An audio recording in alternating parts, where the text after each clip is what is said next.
Hello and welcome to In Conversation With, the monthly podcast series brought to you by the team that produced the Global Cosmetics newsfeed. Throughout 2022, we have explored via niche product categories how companies are future-proofing their individual businesses. Today, with the help of my forward-thinking panel, we will discuss how to future-proof the cosmetics industry. And without further ado, let me introduce this month's panel. Hello and welcome to Philippe Guguen, CEO of Oudshoorn. A warm welcome to Dirk-Jan Oudshoorn, founder at Forestwise. And welcome to Julien Tremblin, General Manager at Terracycle Europe. And I'm your host, Siobhan Murphy.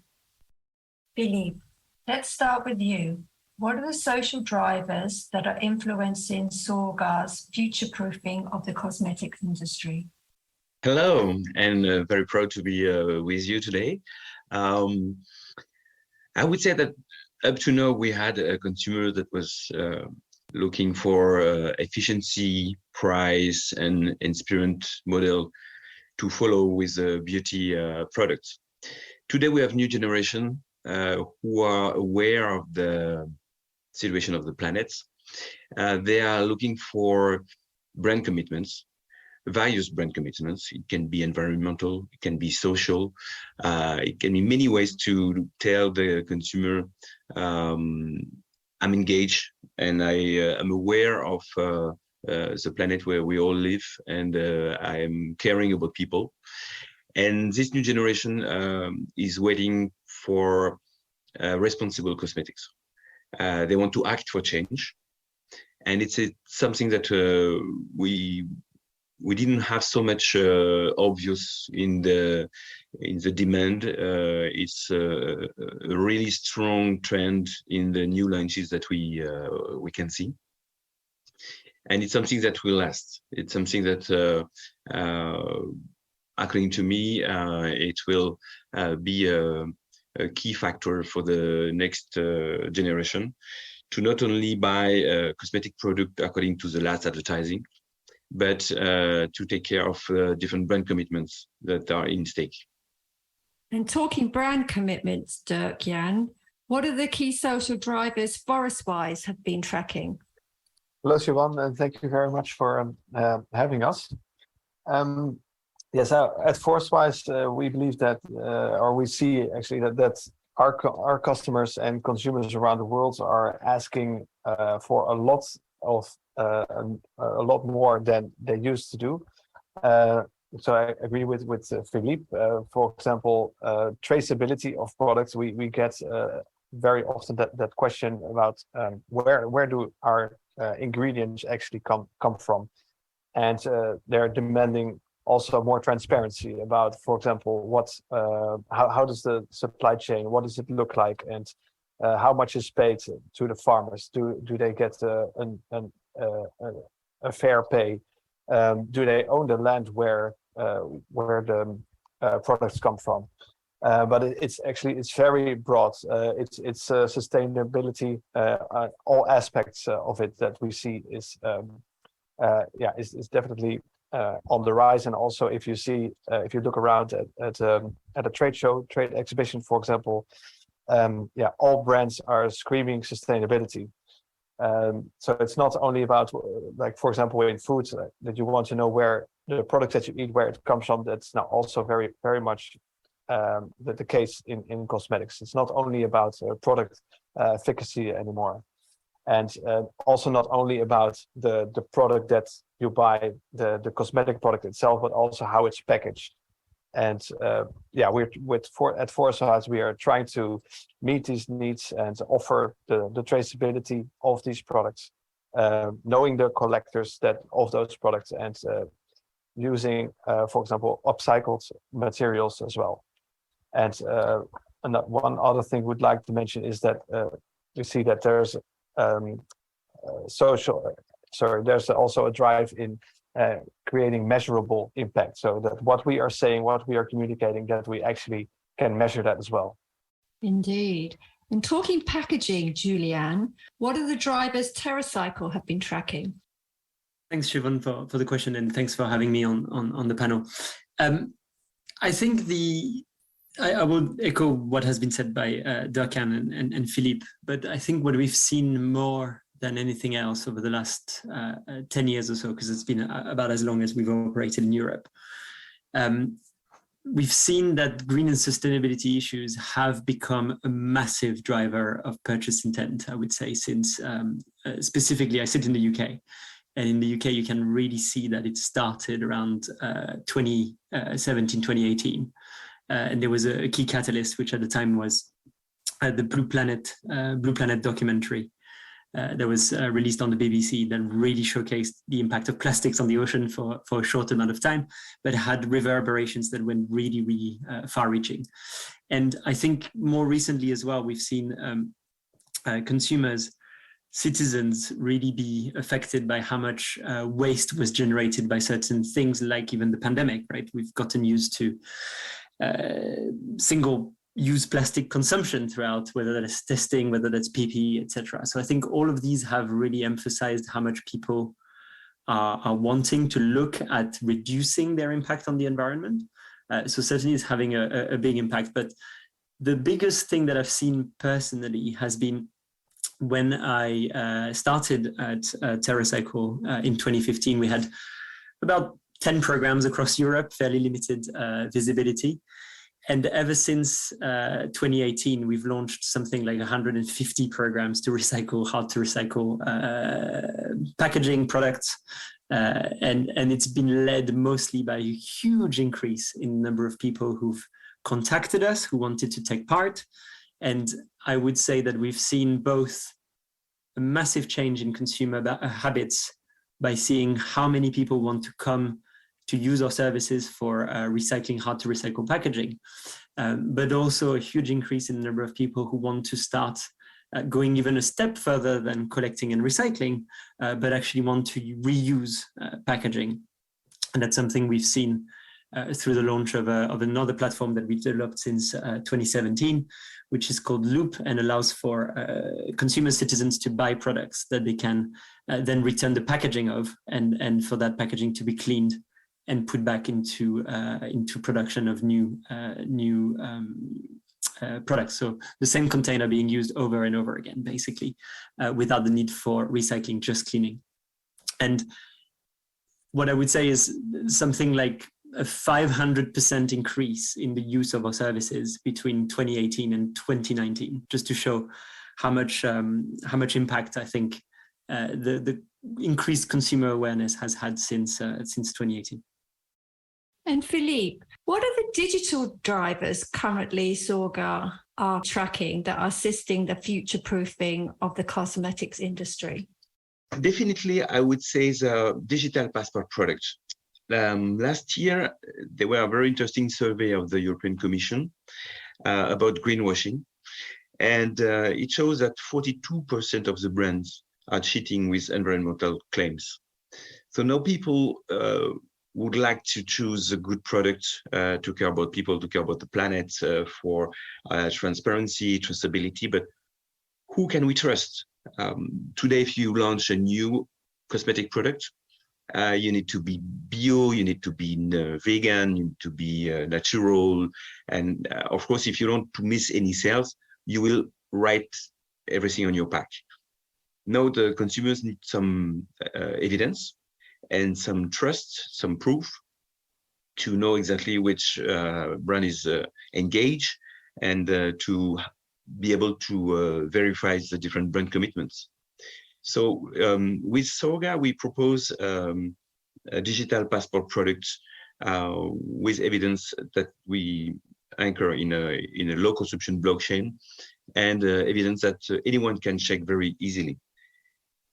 This way, we answer not only legal constraints that comes about digital passport product for many industries, because of the topic of eco-conception, to prove the way you did your product, the way you work, the places your manufacturers are, and so on. Not only to explain the sustainability of your product, explain to the consumer who is going to reuse the pack, for example, as Julien said, or to recycle the product, as the European Commission is asking to the different industries to inform the consumers and to stop wasting the product and to have a better impact about the energy. So it's not only about answering a legal constraints, it's taking the opportunity of this digital passport product to open a new era of trust, where you can discover the full story of the product. It gives much more transparency to the consumers. It helps also to understand the price of the product. Sometimes you discover how many people, how many talents, how many places are involved in your product. And yeah, definitely I would say that digital passport products are something that will come more and more often, and a great expectation from the consumers. Digital passports, Dirk-Jan, is that something that Forestwise are using? We're not using that at the moment. What we are looking at for providing more transparency in our supply chain is using apps that are available, how we can make our whole supply chain visible. So it can start from where are the locations where we are harvesting.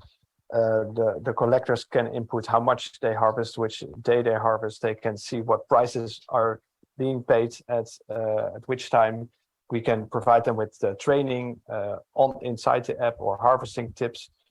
And when they are collecting, they can take the GPS points as they are even offline with their smartphone. So all of those developments are really helping us to show people more transparency and to make sure that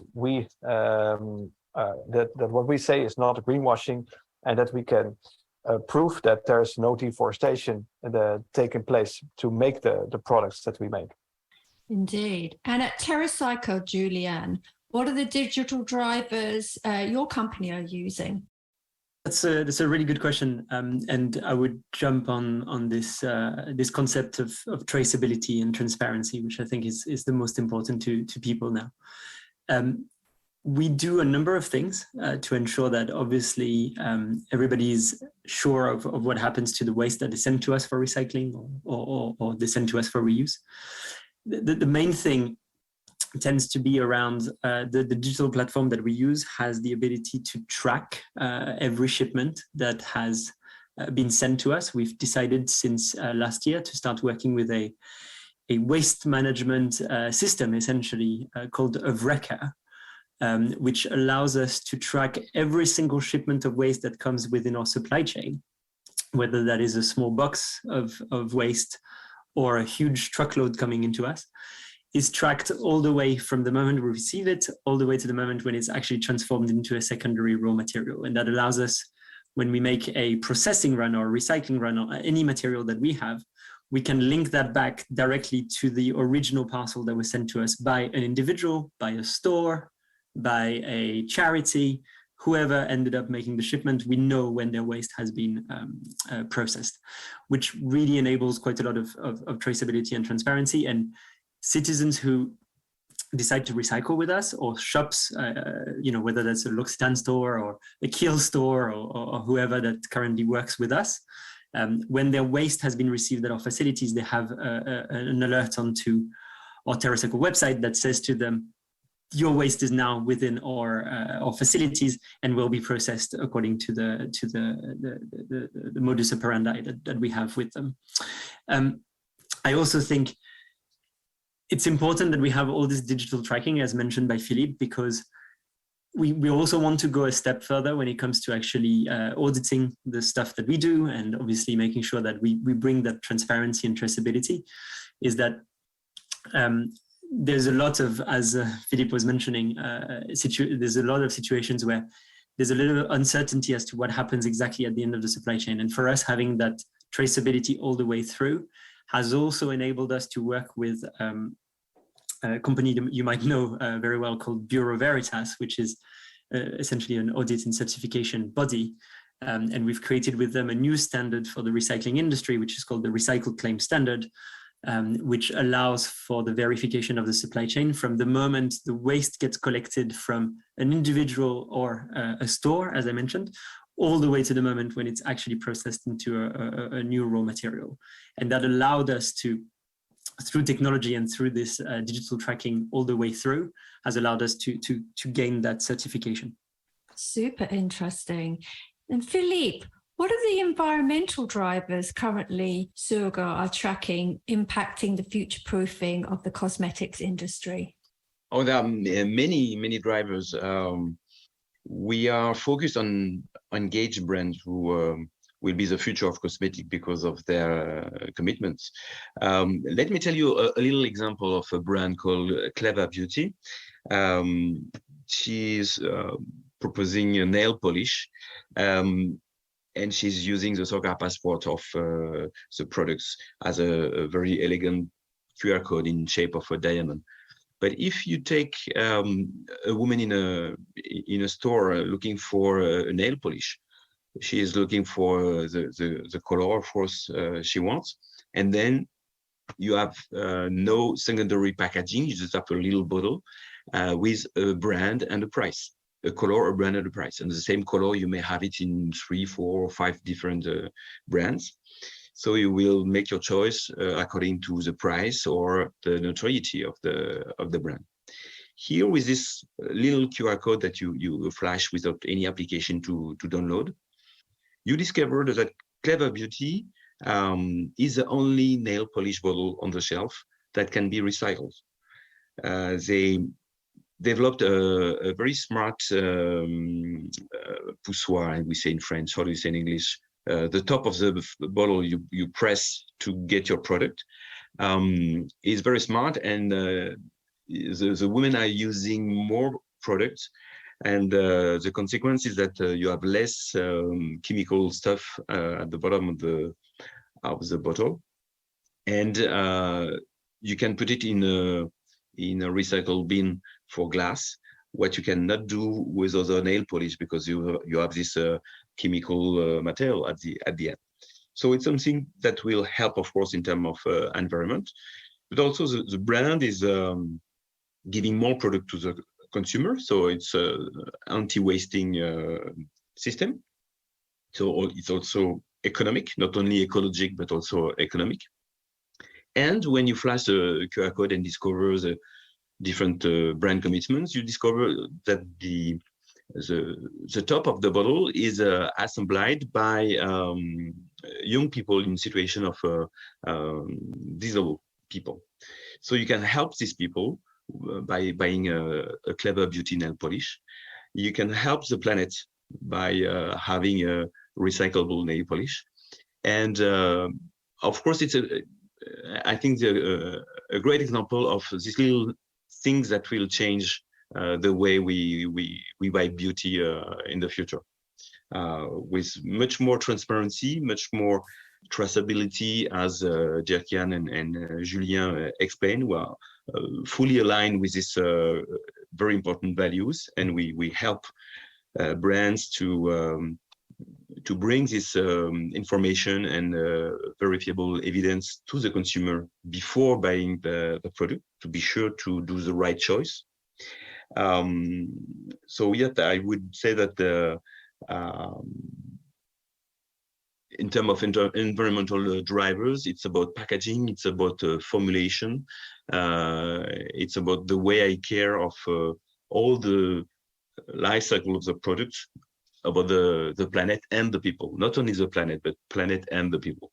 I would say the danger is not that the planet is burning and disappearing. Earth will still be there in millions of years, but it's more about our human race that I'm worried. Indeed. And Dirk-Jan, life cycle of the product. What are the environmental drivers that your company is tracking? Thank you for your question. Yes, for us, the most important one, or the one that we are trying to do something about, is deforestation. But there are a lot of environmental drivers actually, taking place at the moment. Deforestation itself is driving climate change, and we see that right here in Indonesia over the last few years, where we didn't really have a dry season even. So it's changing the seasons, and that also has effect on the products that we are harvesting. So it means we need to look wider for different products that are less that have no seasons. Perhaps we have to be quite flexible there. What we also see is that our customers who are buying our ingredients, they are starting to ask us questions about how we produce our products and what our carbon footprint would be. How far do we transport products from ingredients from one site to another to our factory, and they're also approaching us for offsetting proposals, for example. So together, actually, we see that there is a lot of collaboration coming. That together we can try to reduce our carbon footprint inside the supply chain, and for example, plant trees together. So that is a very encouraging development for us. Indeed. And collaboration, Julien, is that an environmental driver at Terracycle? You're talking about environmental drivers, and I think there's many that we are looking at, and certainly, I think there's a very strong understanding at this moment that unfortunately, we are in an environmental crisis. We talk a lot about climate, but we should talk a lot about the waste crisis that currently exists. I think I was reading another statistic recently that said over the past 100 years, the waste that humanity produced has increased by almost 10,000%, which just shows, I think, generally how wasteful our civilization is, right? So I think, we are in a situation where we all understand that resources are not infinite. We all understand that what we throw away, unfortunately, that is not getting recycled, goes into landfills or gets incinerated with the impacts that we know on the environment, whether that's carbon emissions, whether that is, technically burying waste, right? So I think this has pushed everyone to change, whether that's, making packaging more easily recyclable, or at least integrate more recycled materials into them, or moving into reuse.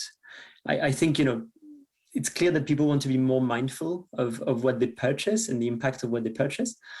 And on our side, I think it's very important, and we do explain that very much to all our partners that work with us, that it's important to also look at recycling in the lens of a positive impact on the environment. We've conducted numerous LCAs, so life cycle analysis, that show that recycling programs that we run have a net benefit on the environment on the 8 biggest areas that are usually looked at when you're looking at an LCA, including carbon emissions that are on average 45% less when you're actually recycling the material than when you're using virgin materials, which mean, extracting new oil, etc., refining that oil and turning it into plastic, versus our programs which allow for that plastic or that material to be recycled and reused.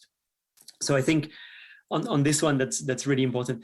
I just wanted to really highlight though the LCA point, because I think sometimes in the wish of making do or really jumping onto what is perceived as a very positive change, there is sometimes the race towards packaging types or things that are not always more environmentally friendly than what currently exists. And I just wanted to talk of one example, which is around the rise of what's called compostable packaging, which are in principle a very, very easy to understand solution, which means you get a packaging that will degrade. However, a lot of these types of packaging actually disrupt either existing recycling or fail to actually degrade unless they are in very specific conditions, essentially then bringing them back to landfill and wasting resources that could technically not be wasted. So there's always a risk that sometimes the demand currently on having packaging that looks better and that feels better for the environment sometimes disrupts a little bit the supply chains that currently exist. So, Philippe, who should be regulating this kind of environment, and what is aiding and abetting the future-proofing of the cosmetics industry regarding regulations? Well, we do have good news and bad news on this topic.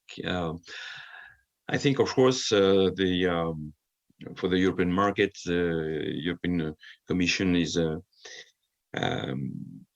right person to explain the rules and to have a harmonized market as it is in Asia or in the United States and so on, to protect the consumers and to invite them to not waste, to recycle, to last the product as much as possible, and so on. Good news are that the European Commission is demanding this digital passport product to explain how to reuse, recycle, and so on, to give clear information through a QR code on products to the different European consumers, because it's not the same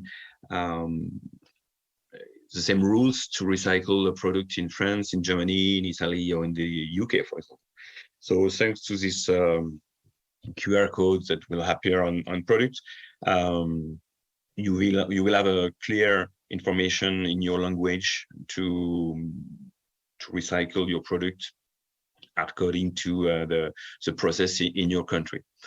And unfortunately, bad news would be that the list of the ingredients in your product, for example, are not allowed to be in a QR code up to date. And as they didn't vote it this year, I guess we will have this full list of ingredients that no one can read and no one can understand on the packagings. And this will not help the consumers. When you have it on your smartphone, you can have it bigger if you have problems to read the very small letters. You can have a visual explanation about the role of these ingredients in the formula. You can have many interactive information and easy assets to understand these ingredients, for example.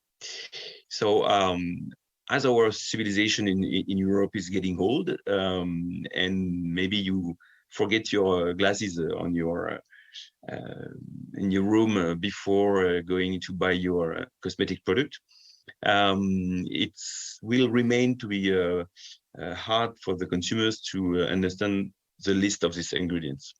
But in a way, that the fact that QR codes are coming very normal and useful on the different packaging in the cosmetic, this is a great point, because everyone can use and understand what the role of a QR code to get information, to get contents, and to have clear information. And for you, Dirk-Jan, at Forestwise, what are the regulations that are aiding and abetting the future-proofing of your business? For us, the very relevant regulation is the new EU regulation around commodities such as palm oil and cocoa butter and products that are made from those ingredients that are associated with deforestation or forest degradation. And the regulation is supposed to stop the EU-driven deforestation. So, in my opinion, that is aiding the future-proofing of the cosmetics industry, as consumers understand more and more about the impact of the purchase that their purchase makes on the environment in other parts of the world, which is not something that everyone knows when they buy a product, or what they think about when they buy a product. Also, to come back to what Julien mentioned before, the 10,000% increase of plastic, that is I think an astonishing number. So hopefully a regulation like the German Packaging Act that we now have to comply to is helping that. And another thing that impacts this is the carbon tax, which of course is still voluntarily, but I think that can help absolutely as well in this case. Indeed, it will. And at Terracycle, Julien, what are the regulations that are aiding or abetting your business? Terracycle's business is always to recycle hard to recycle packaging. So what that might mean is sometimes regulations or improvements in a country's infrastructure will mean that some packaging that we were collecting for recycling are now collected curbside or collected at your home or which is something that we wonderfully welcome, because we were probably the first to collect coffee capsules, and it's now become a very common thing to do. Or we were probably the first to do cosmetics, and now more and more solutions start to exist outside of our programs, which we strongly welcome. And we will move to then even harder to recycle packaging and products. We recycle pens, we recycle medical devices, we recycle many different things. So generally, anytime there is something that affects us, it's usually for the positive. When it comes to generally regulations and what's going to affect, I suppose, the future proofing of the cosmetics industry, there's a couple of things that come to mind. The first one is in Europe specifically, we are seeing probably the most ambitious package of measures, whether that is the implementation of extended producer responsibilities across the board. So France, for example, will have an extended producer responsibility scheme for cosmetic manufacturers, starting, I believe, in 2025. We've got, similarly, Europe has pushed for very high recycling targets, and have now also discussed, or at least in the European directive, which is actually going to become a regulation, apparently. There is also very stringent reuse targets that are being thought of for targets in 2030. And then 2040, which are incredible and very advanced compared to the rest of the world. So I would say any business in the cosmetics world that wants to keep abreast should really look at the European Union's general directives to try to understand where the market is going to go over the next few years. I would also want to mention that there is a lot of regulations, and it's wonderful to see, but there is also sometimes a failure of regulations to recognize that there is a lot of items today that even if you put in place new regulations, new recycling targets, you're not going to be able to suddenly remove one of the key difficulties of recycling, which is when the value of the material you get at the end of the recycling does not cover the cost of collecting and processing. And what I mentioned by this is PET bottles, HDPE bottles, whether that's your shampoo, whether that's your drinks bottle, these will always attract recyclers because there is an inherent value in the material that goes into it. But when you look into cosmetics, for example, and you have a complex pump for a product, or when you have makeup products that are usually made of different things and have contaminants with them, like remaining mascara within the mascara dispenser. There is a lot of these products for which there is no recycler that, no matter the regulation, no recycler will suddenly start saying, I want to take it, because it costs them more money to collect and recycle than they're making from recycling the material.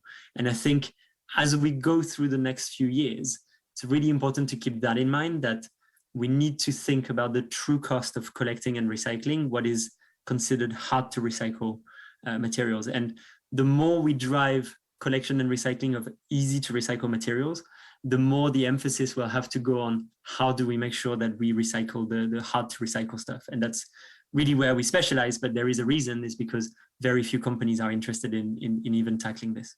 Well done, you guys. And finally, Philippe, what will the cosmetics industry look like in 12 months' time? In 12 months' time, I would say we have in front of us a race of labels and brand commitments. Beauty consumers are looking for efficiency, price, of course, but as we say, they now want more brand commitments, and they are expecting some real engagement. They are not following the last advertising with photoshopped models. But our role at Solga is to help them to have a clear information, to have secure information, information that they can check, and which is not the self-declaration of brands saying I am bio, I am recycled, I am green, and so on. Evidence must be signed by the author of the evidence, and not just self-declaration. And then will come trust, because for us trust is about transparency, about traceability. And trust is the paradise of the relationship between brand and consumers. Trust is being able to go to the source of a secure information. And that's what we do at Sorga. And Sorga, for people living in south of France, means the source. And Sorga, for people living in Italy, means that reveals. And Sorga, for people living in Indonesia, means the paradise. So the source that reveals the paradise, that's exactly the digital passport that we would like to have on each cosmetic product. And at Forestwise, Dirk-Jan, what does the next 12 months look like? As Forestwise, we're always looking for new ingredients that we can derive from the rainforest. So hopefully we'll be able to find them. And I think for the cosmetics industry in general, very much in line with what Philippe is saying as well, that we'll see gradually evolving all the products and brands that on all aspects actually of sustainability in the cosmetic industry. So perhaps more products that will state the carbon footprint of their products that we also see in other industries, and in general that the products will probably be more transparent or provide more transparency about the supply chains, how things are produced and where it comes from, and more measurable impact and more traceability. So keeping the products and keeping the brands keeping themselves more accountable. And at Terracycle, Julien, what do the next 12 months look like? Really good question. And I would echo what has been said about the fact that sustainability, recycling, reuse, none of that is going to go away in the next 12 months. However, I think the next 12 months are particularly complex and interesting because of the current pressures that really affect every company, which sector they operate in, but I would say cosmetics is certainly one of them. The inflationary pressures, the cost of living crisis that is being talked about across Europe, the energy crisis, increasing costs across the board, means that there is a risk that environmental initiatives or sustainability targets we expect somehow will take not exactly a backseat, but certainly may see a little bit of a slowdown in the next 12 months because everybody will be focused on how to make sure that they can still deliver their product at the cheapest price possible and that their consumers can still purchase it. Because, as we enter a difficult economic time, whether that is a recession that is already underway in the UK or likely in other parts, that's going to really grip a lot of the energy, I think, in a lot of spaces. But reversely, and I think specifically in the cosmetics industry, where there is that requirement by the consumer now to give traceability, transparency, to give assurances about the commitments of each brand, I do think that we'll see 2023 as a year where hopefully all the sustainability initiatives currently started will maintain. And then I expect that as we get out of, I would say, the current inflationary pressures and hopefully see an end to some of the factors that really affect it, like the war in Ukraine, I suspect that in 12 months' time, the main focus from a lot of cosmetics brands and packaging manufacturers, etc., will switch back entirely to sustainability. That's at least what we are seeing. And I would say that in 12 months' time, we're likely to see very ambitious targets being announced, not just by governments and others, but also by brands directly trying to finally, make the switch towards recyclable or entirely recyclable packaging, or where they cannot have entirely recyclable packaging, to launch programs to recycle them, like the ones that Terracycle does, or even to move towards reuse, like the ones that Loop or Reuse Initiative actually offers to move to reusable packaging. So, very hopeful for the future. Just certainly 12 months of difficult times ahead that will hopefully then revert back to sustainability being top of the agenda. And with that, I would like to thank my guests, Philippe, Dirk-Jan and Julien, for joining me today, and to you for listening.